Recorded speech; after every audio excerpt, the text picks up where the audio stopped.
go, we're going to kick off with Tony Head, who's going to cover communication. So I'll hand over to Tony. Thanks, Paul. Hands up, the new boys who are proposing to go to, intending to go to a board. Oh, good. We've got a good turnout. Welcome. I so hoped I wasn't the only one. That's fantastic news. So do take advantage of today to ask as many questions as you like and bleed us dry of the hard-won experience that the rest of us have found out. And don't be afraid to ask any sort of question. There's no guarantee we'll know the answer, but I'm sure we'll all have a go. Paul has asked me to talk a little bit about communication. Most of what I'm going to say is geared to the longer events, Newport, but a lot of it does apply to Azores event and also Baltimore events. But it's primarily for the longer ones, and you need to downscale. Now, I think the first thing about communications is I think you need to talk to your wife or your partner or whatever about the feelings of your family. Now, I was only allowed to play Jester because Marcia insisted I kept in touch. But it's not essential. They're fundamental decisions I think you need to make and discuss with your partner and family. Do you adopt the maxim of Blondie Hasler, I'll call you when I arrive, no news is good news? Now that's a perfectly valid way of playing Jester, and a lot of people do it that way. Or do you make regular position reports? And that's the way that I have my arm twisted. And if so, if you make position reports, should the communications be two-way? Let me expand a little bit on this now. So I think you need to discuss options for reporting with your family in emergency, what do you do in an emergency, and also for routine reporting and general keeping in touch. How much do you want to achieve with that? Now I think it's worth bearing in mind Blondie Hasler's thoughts about communication. When he made his original application to the Royal Western Yacht Club for this crazy race, the single-handed transatlantic race, his view about wireless transmitters, as they were called in those days, he was dead against them. An entrant could send distress signals and cause a lot of trouble, so he was against them. And it was more seemly for the entrant to drown like a gentleman. So against that background, let's talk about communications. Okay, I'm going to invite Basil Panakis to talk about boat preparation. Some of us may have seen an article in PBO last month, or January, the January edition I think, on Basil's boat. January. Thank you, Paul. Well, it's going to be more or less on that. Ben Mickens said, would I write the article? And I said, no thanks. I'll tell you the story, you write it. So this one is not rehearsed. I don't know how long it's going to take. And there's 4 pages of it as notes. And there's some photographs, some of you that haven't seen what my boat looks like. It's a small, tiny 25-footer. Well, I get little stories like this. When I wanted to cross the Atlantic, somebody said to me, you must be a very good swimmer. As if I was going to swim the Atlantic. I might have been the first man doing it, but yeah. Then I put an inner forestay. I regard that inner forestay a must. And I used it both times. To the Azores, my furling genoa was torn, so I couldn't sail on the furling genoa. I put the inner forestay, had a hand-on sails, and I sailed in with that. I also replaced the new rigging for the Azores. Only about a month before, I had it all replaced, all new. I had a burst strike. Bill told me it was a burst strike. I lost all the instruments on the top of the mast. So I had a broom, I have a spare aerial, which is always in the locker down below. Put that on a broom handle, and I tied the broom handle in the biscuit. By this time, I put a spare aerial permanently on the T-bar, and it's not connecting anywhere, but at least I've got it ready to plug Ethan and this SSB earlier on with the radio. You can do that with this little thing, the radio. You clip, there's some pictures later on. You clip it to the standing rigging, that's my aerial, goes to the radio, and that's all you hear. And the computer translates it, and it gives you the weather facts. The redundancy on last year was that I had a Foruno weather facts, thanks to Tony. But I had the aerial where you have to put it up. And I would go out there, sit in the cockpit, the weather wasn't nice, 20 minutes, couldn't get anything, forget it, do it tomorrow, and go down below. So I thought, well, there must be some other way of doing it. So for last year, for the new port, I fixed a proper outside area was there, and down below, I didn't care what was doing at the top, I could connect everything, and it was fine. I went to the doctor, I asked for medicines, I'll pay for them. Went to the dentist, I asked for antibiotics, anything can happen. There I was there, and I went to the solicitor and I had a will as well.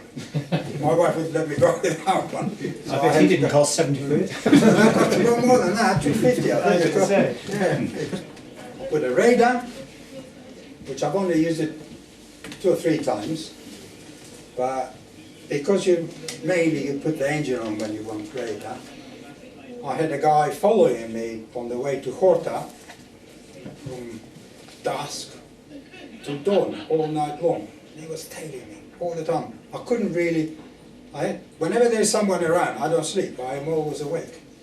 And I'm getting tired standing up. So the way I mounted it, I can actually see it from my berth. So I'm in berth, awake, but I follow him on the radar. And he came as close as a mile and a quarter from me. I had quite a lot of hallucinations.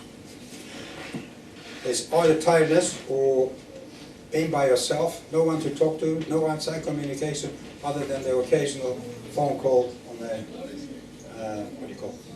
on the radio. So I thought it was deprivation input. So I put a radio, a DVD, cassette player and all the rest. I had some audiobooks and just sticks like that with music on us, and also actual CDs. DVDs. I joined the blog with mail sale. Mind you, that was really bad. There's quite a lot of things happen always at the last minute. And it wasn't working at all. It was work at home in Southampton, but it wasn't going to work from the boat at all. I only sorted it out on Sunday afternoon. If we had gone on Sunday morning, lunchtime, I wouldn't have had a blog. But it was sorted out Sunday afternoon. So it's take to mind there. It's really, it's nice. I'm not saying that I'm the only one who has hallucinations. John Apps is keep on seeing a submariner. He went to South Africa and back, and all the time he used to get these German submariner come and talk to him in German. And he couldn't understand what he was saying. He was talking to him in English. They couldn't understand each other. And then he lost track of him sometime near the Azores or thereabouts. But yeah, I mean, it happens. I don't know, other people, they never told me before it happened to me, so at least I was half aware of it. Then I got a spot, which again I had a lot of problems because it was the last moment and my wife was getting really, really upset. And thanks to Tony, it was sorted out. Well, don't leave it the last minute, try to sort it out before you go out there. I bought an EPL as well, and I always had that in the cockpit. And the thing that scares me are the whales. They really scare me. They come so close. One came so close that he was halfway through the room and he dived under me. And that really scared me. And I thought after that, I have one ready there. Whenever I say, put the life jacket, put that PLB on me when there are whales around. I don't know how long I'm going to last, but never mind. But, They eat you. yeah, they'll eat me probably, yeah. And I have the Foruno weather facts. This is another box. And which I use that one instead of the other, the computerized weather forecast. But what happens with the weather forecast, you get your signals from England up to about Azores, and then I hit some bad weather after the Azores, and I couldn't get any weather information at all for about 3 days. And it was persistent, this bad weather, so I thought, well, is there a gale the other side, even worse? Am I going towards it? So I had to go and send an email to Mail a Sail and ask for a grid file. But because they send you for the whole Atlantic, so I had to doctor it and get it that part that I wanted, only for the next 2 or 3 days. And that came back, and I thought, oh, that's all right. It's going to be a better way to be the other side. So that's where the redundancy comes in. So the pictures, but if you want the pictures,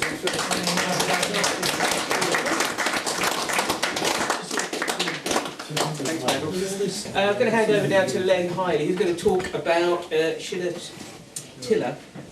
to tiller steering. Thanks, Len. Okay, thanks. I think it's an important thing to consider. As Basil's just said there's a number of self-steering gear failures. I think if you look at any book on long distance sailing, you don't have to read very many to find out about wind vane failures. So what do you do when your wind vane fails? That's what it's all about. Oh, everything you read says you must have self-steering gear. And if it breaks, you must get more expensive self-steering gear, because that's what the industry feeds on. Us yachtsmen spending loads and loads of money, it keeps them all wealthy. Anyway, that's whatever. But for whatever reason, we need to know about it. I read too many books. So I put the self-steering gear on my boat, servo pendulum gear, various makes, they all do the same sort of thing, generate enormous forces. I set off on an Atlantic circuit, great going along the coast. First day out of Falmouth, just coming on sunset, it failed. So do I turn around and give up on my year's thing, or do I carry on without it? So I thought, well, I'll repair it in the morning. I repaired it in the morning, last few hours it broke. So I went on down to Madeira and repaired it better there. What did I do in the meantime? Well, going to windward, this is all we need. Sarah, the simple and reliable automatic helm. Put that on your tiller. It's what people used to do in years gone by. There's various ways of connecting it. I find the easiest way is to go round and round the tiller, and then you can adjust it by gripping it like a motorbike. You get fine adjustment. I wouldn't go putting cleats on the side of my tiller, because my tiller's made of wood, and putting cleats on there and then putting ropes which you're pulling on it hard, you're liable to pull the tiller apart. Whereas Sarah here caresses the tiller and supports it as they glide together across the surface of the ocean. You've only got half an hour to get started. In which case it's obvious we need to wind a bit more, or we might go too far. If we go too far, now what we can do then is spend the whole afternoon going too far this way, too far that way, and then we give up and say, my boat won't self-steer. Your boat will if you find this position right. Okay, so what you do is, and I only discovered this after much more than 10,000 miles, the trick of getting this right. You go back half the distance, right? Exactly half the distance, and then give it a bit of time. And then, if you find you've gone back too far that way, you come back again by half the distance. Right? Maybe your half the distance is taking you this side. So you go that, whatever way you can tell which way you need to move it, but each time half the distance, and you will home in on the right position. The fireworks you'll see go up. If it's daytime, you'll see the mermaids dancing all around the boat. It's a wonderful thing when that sails are not only driving the boat forward, but steering it for you as well. You're getting double value out of your sails. Fantastic. Both the failures, i.e. the things that went wrong, and the Americans. The Americans were so good to us. So I'm working on the basis that you have had a chance to read what Paul circulated to you, and I'm going to pick out from that the bits that the American side, how they assisted me. So, bear with me a moment. Right. Okay, so the biggest issue for me was my sails. If you see my notes, you'll see that I did spend quite a lot of time in very bad conditions up on the deck, sewing and stitching and repairing in particular, my mainsail. Perhaps I should just recount one instance. it had been blowing extremely strongly, so much so that I'd taken my main down, and I was crabbing along, crabbing's probably the right term, under storm jib alone. She was more or less across the sea. I have trouble getting her to go up to wind when there's only a foresail on, because it's got a whacking great boom, so a 4-metre boom, so it needs something to just drive her up. And I thought I'll put the main up, and it dropped down. I think we'd had gale force winds. It dropped down to about a 6 or a 7, and it was midday, so I thought I'll get this up while it's still daylight. I went up on the deck, zipped back. I've got one of these stack pack things. Zipped that back, and I was confronted with a rip that long in my mainsail.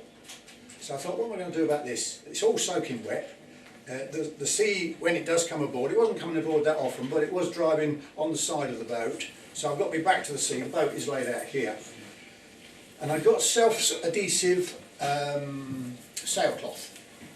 But of course it's soaking wet, it wouldn't stick. So I thought, what am I going to do? So I've got to reinforce it somehow. It's no good just sewing it, because it won't work. Did you get your hairdryer out?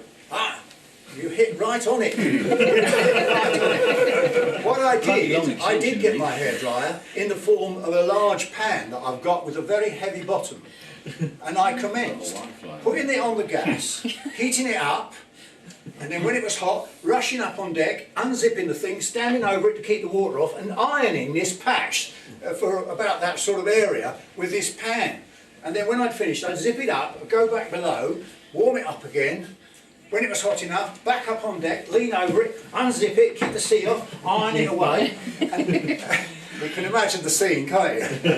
Well, in truth it worked. It worked enough anyway, should I say, because I don't know how long it took me and how many trips I actually did, but eventually... I trust many people that have picked up on the exact same article that I picked up on. It was a practical boat owner, and it was about a bunch of kind of crazy guys that were going off across the Atlantic, and one of them was Bill Churchill on a little pug-nosed 22-foot westerly called Belgian. With a dinghy on the front. With a little yellow dinghy upside down strapped on the front.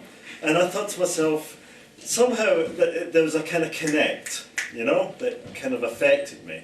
And it kind of goes back, I suppose, a long way, because I've always been keen on sailing, and I've always wanted to challenge myself against that kind of thing. And I always wanted to somehow, well, I didn't want to, I always knew that I was going to go and cross an ocean someday. I knew that somehow in me there was this destiny that I was going to fulfill. And the Jester Challenge really kind of brought a focus together with that, and it kind of put the whole thing together for me.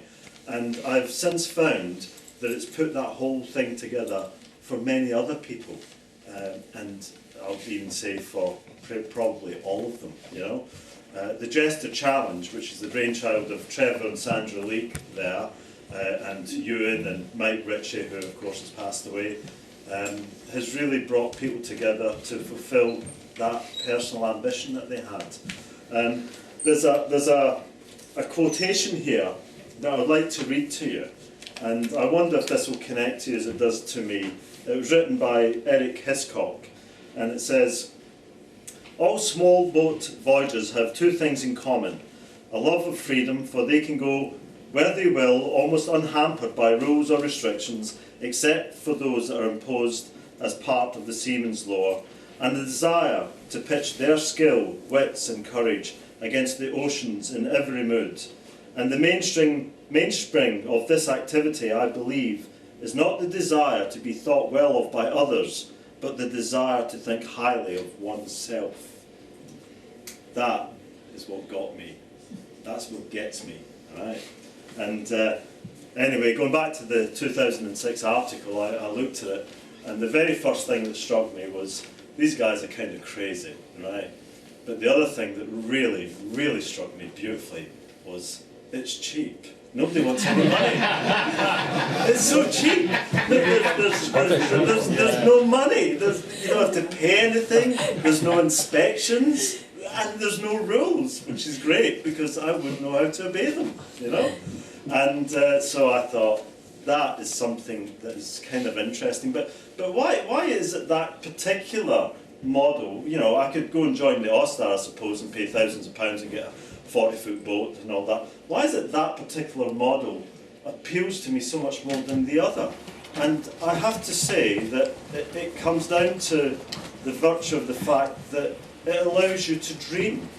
It allows you to think of what might be, you know. You can take your boat, as Len did here, and get his bungee cords together and go and test himself against this. You can have a boat like Belgian and say, this is my little floating home, you know, my little comfy nooklet, my little floating cottage, and off I'm going to go. Or you can be like John Margison there, who can go out in a westerly, not a westerly, it's a Figaro, wasn't it, John? That you nearly rolled upside down in the Atlantic, your dumpling. But you know, you can race, you can experiment, you can cruise, you can do what you want, and you know what? You can even pull out. You can say, "I'm not ready, so I'm going to draw back." You know, or you know, I'm going to take part in this and take it as far as I feel it's safe to go, and come back. And that is part of the magic of not spending a lot of money and being subject to a lot of expectations and rules. The expectations are entirely your own, and that, I think, is the magic of it, you know. Probably because I had a rig problem when I did the 2010. This time I'm not going to sort of lecture you too much about what you should and shouldn't do. I'm going to show a few slides just to sort of illustrate what I want to show you. I've also got a box of bits, so it's going to be a bit of touchy-feely, audience participation, what have you, but I thought it'd be interesting to have a look at some of the problems that can occur, if only just to alert you that when you look at your rig, what you're actually looking for. So that's it. Now, I think I'd just say one thing, that very often with the Jester Challenge, we talk about things that go wrong, things that didn't work, you know, heavy weather, high winds, big seas. So I think there's a lot of slightly sort of negative views on what to expect if you're new. The thing that I would say is that there's a lot of it that is just wonderful. There's wildlife, lovely sunsets, sunrises, all that sort of thing. And I think we sometimes sort of concentrate too much on the tough bits. There are some really good bits with the Jester Challenge, being out at sea, you know, just the sheer enjoyment of sailing a boat across an ocean. So I will flick up a few slides just to show that life can be actually very pleasant. Now, all the photographs that I'm going to show you, and all the bits, have been supplied by Rig Magic. So that's the advertising over. You're going backwards. Let's go backwards. That's it. Well, that goes straight to the end, doesn't it? Yeah. That's it. Oh, I see, got you, yeah. Right, this is where it all starts. The talcum powder shotgun. So as Dennis said, the real battle is to get over the start line, and that in itself is just a huge achievement. And when you go sailing, you know, this is some of the just sort of nice slides of wonderful moments of a bit of wildlife. These are all things I see. You know, this is to me what Jester Challenging is all about. And then we get back to reality. So here we are looking at the rigs. Now, one of the things that there are various sort of topics you can talk about, but one of them is corrosion. You can talk about fatigue, chafe, damage and friction. And here's an outstanding example of corrosion. That was what was underneath that stainless bracket. So if you've got any stainless on your rigs, you need to have a look at what's underneath, or be very suspicious of it. Here's another masthead unit. There's lots of corrosion going on here, all sorts of weird things going on. Again, it's an old mast, which a lot of our masts are old on our boats because they're older boats, and these are the problems that come with a bit of age. That's a rig that's probably terminal, I think. That was all caused by fittings on it. I've got a feeling that's actually the bottom of my mast. But that's another interesting point. This is an alloy plug at the bottom of the mast, and even though it's alloy and the mast is alloy, there's still a bit of corrosion in here. And basically they just cut the bottom off it and put the plug in a bit further up. A particularly nasty spreader end, again there's corrosion going on there, there's damage, God knows what. This is something that you see all the time when you walk around marinas. There's a wire halyard here, and it's been frapping against the rig. and we'll show you some quite serious examples of this. There it's having a right old go at the spreader. It's so easy to prevent this. Look at the way it's wearing away that moulding there, and they've gone right through. That is just a few weeks in the winter. How many times you walk around the marina and bang, bang, bang, bang. That's what's going on. And these are things that can happen at sea. I mean, if you have inner forestays, you know, make sure that when they're tied off, that they cannot touch the rig at all, because that's what might happen. This is it's actually a carbon spar, this, so that doesn't really apply to us. But even on that, you know, here's a really nice bit of there's been a bit of corrosion, but also fatigue here. This mast was actually saved. They put a complete new panel on it, and there they are actually riveting and gluing the panel onto the mast. But these are all things that, you know, just a way of saying, look, there are problems that can happen. This is a very typical fatigue here. See the crack there? That's actually a stainless bottle screw, which is also not a particularly good idea, which we'll get onto in a second. And here the way of attaching shrouds now with T-ball terminals into sockets, nice crack there. So, I mean, that's very obvious to see. A lot of them are not obvious. And there's a stainless steel spreader socket, again bolted and riveted to the mast. So far so good, except that here you'll see it cracking all the way around there. So again, all these are sort of fatigue problems and old age. Another T-ball socket, spot the crack? Yeah. There it is. Yeah. And I have seen, last year we had a boat in that had new rigging on it 12 months previously, and it had 7mm terminals and 6mm sockets, which they'd actually filed out to make it fit. So they were close to failure after 12 months. And this is actually very unusual, this one, because there's a strand gone in this wire, which is in mid-span, which is not the norm. Normally it's actually at the terminal.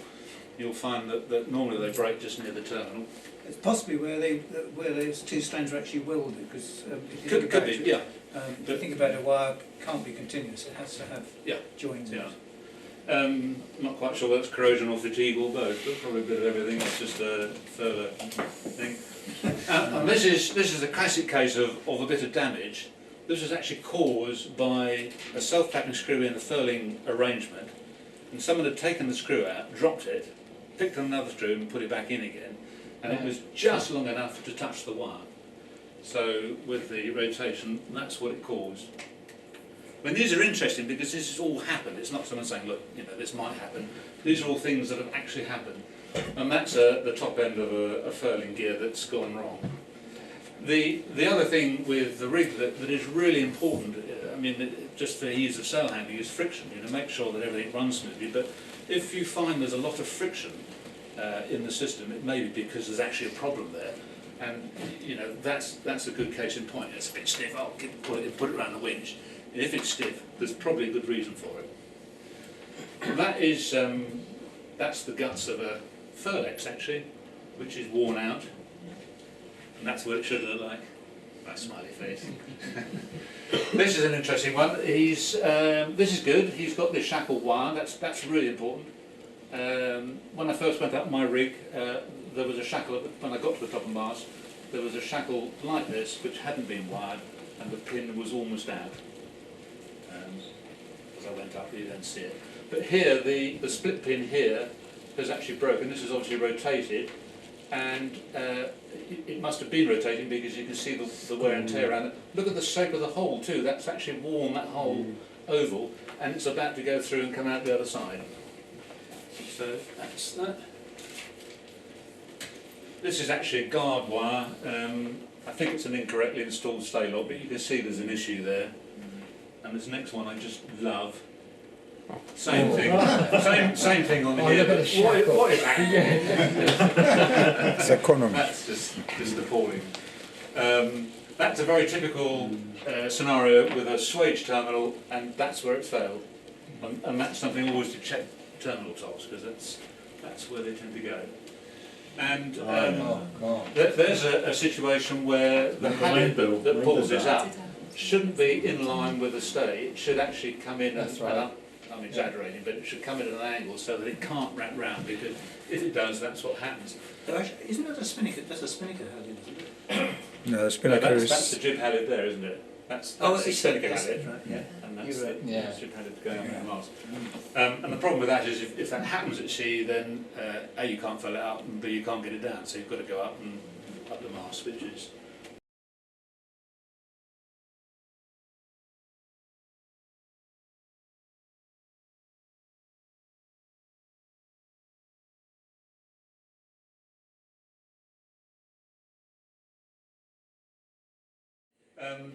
This chap came in and complained that his clue axle was very stiff.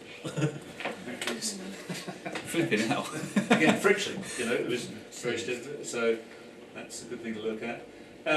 We're back to the good things now. Here we are, downwind. This is actually not an Jester challenge. Look at the bird on the rigging there.